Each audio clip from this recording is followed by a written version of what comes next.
పీసీఓడిలో మనం 3 P's అనేది avoid చేయాలి. First is poor nutrition. Poor nutrition అంటే పీసీఓడి మెయిన్ రీజన్ న్యూట్రిషన్ వల్ల కూడా వస్తుంది.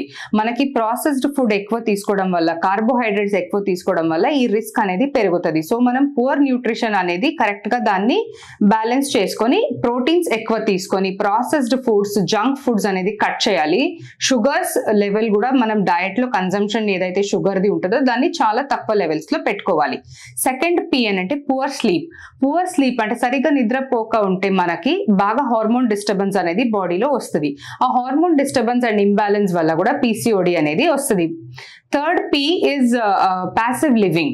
పీసీఓడికి మెయిన్ రీజన్ ఏమంటే ఫిజికల్ ఎక్సర్సైజ్ లేకపోవడం వల్ల కూడా పీసీఓడి రిస్క్ పెరుగుతుంది అండ్ సివియారిటీ కూడా పెరుగుతుంది. So everyday 45 minutes to 1 hour exercise అనేది మనం కంపల్సరీ చేయాలి. ఇప్పుడు ఈ కంప్లీట్ గా పీసీఓడి మనం అవాయిడ్ చేసి దాన్ని రివర్స్ చేయడం అనేది diet control and life style management ద్వారా చేసుకోవచ్చు.